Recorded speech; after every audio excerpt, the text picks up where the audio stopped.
Friends, welcome to my channel ఆహా cooking with రోజా. నేను ఈరోజు తెలంగాణ స్పెషల్ భక్షాలు చేస్తున్నాను. ఎలా చేయాలో చూపిస్తాను. శనగపప్పు భక్షాలు ఈజీగా సింపుల్గా చేసుకోవచ్చు. అలాగే మీకు నా వీడియో నచ్చినట్టయితే హై పాయింట్స్ కూడా ఇచ్చి సపోర్ట్ చేయొచ్చండి. లైక్ చేయండి, షేర్ చేయండి, సబ్స్క్రైబ్ చేయండి. Thank you. వీడియోలోకి వెళ్ళిపోదాం రండి. Thank you all. శనగపప్పు భక్షాలు ఎలా చేయాలో చూపిస్తాను. ఒకరోజు ముందే ఒక గ్లాస్ శనగపప్పు అనేది పెట్టుకోవాలన్నమాట. ఒక బౌల్లో ఒక గ్లాస్ శనగపప్పు వేసేసి ఓవర్ నైట్ శనగపప్పుని నానబెట్టుకోవాలి. అలా అయితేనే మనకి తొందరగా బాయిల్ అవుతుందన్నమాట.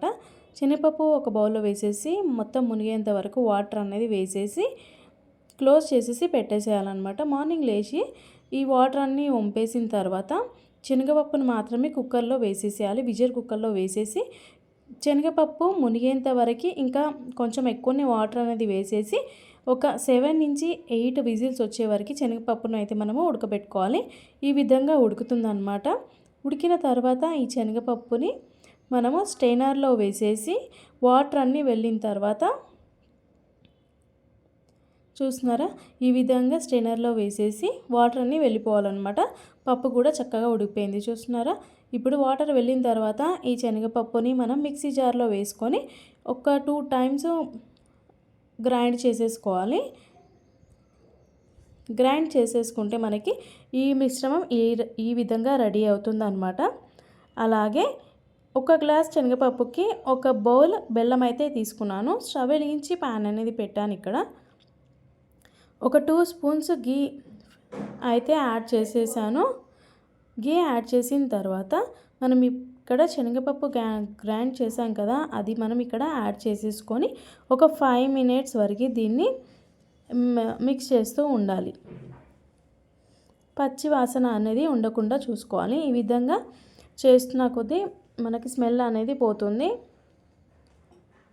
అలాగే ఇది రెడీ అయిన తర్వాత ఇక్కడ ఒక ఫుల్ కప్ బెల్లం అయితే నేను తురిమి పెట్టుకున్నాను.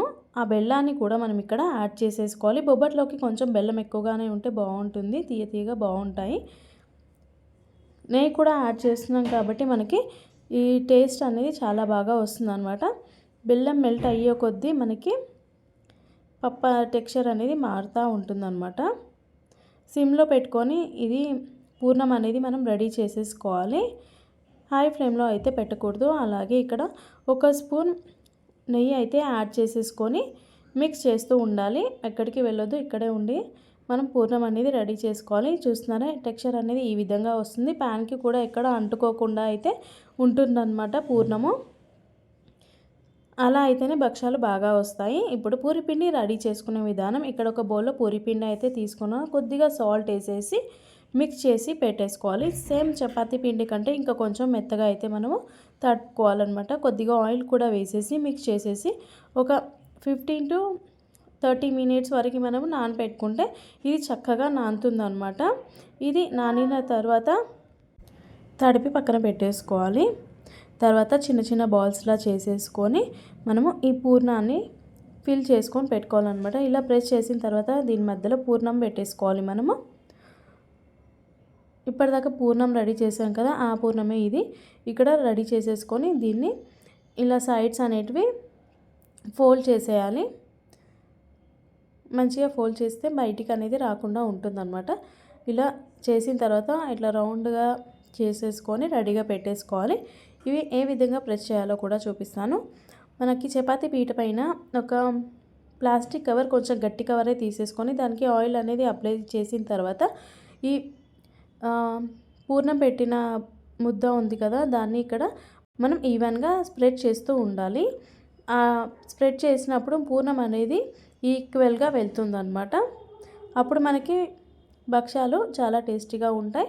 ఇక్కడ పిండి కాకుండా పూర్ణం అయితే చాలా బాగా వస్తుందన్నమాట. చూస్తున్నారు కదా, ఈ విధంగా ప్రెస్ చేసేసుకుంటే చాలా బాగా ఉంటుంది. అలాగే సన్నగా కూడా ఉన్నాయి, చూస్తున్నారు కదా, సూపర్ టేస్ట్. ఇంకా స్టవ్ వెలిగించి ప్యాన్ పెట్టాను. ప్యాన్ హీట్ ఎక్కిన తర్వాత అక్కడ భక్షాలు అనేటివి ఇక్కడ హీట్ అయ్యాక వేసేసి సిమ్లో పెట్టి వీటిని కూడా వేయించేసుకోవాలి. గీతో కానీ ఆయిల్తో కానీ వేయించేసుకుంటే చాలా బాగా టేస్ట్ వస్తుందన్నమాట. ఇంకా వేడి వేడి భక్షాలు ఇట్లా చేయగానే వేడిగా తింటే కూడా చాలా బాగా ఉంటాయి.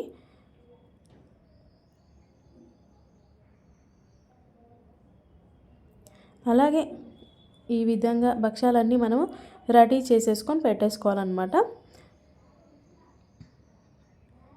మెల్లిమెల్లిగా కాల్చుకుంటే మనకి భక్షాలు అనేటివి రెడీ అయిపోతాయి.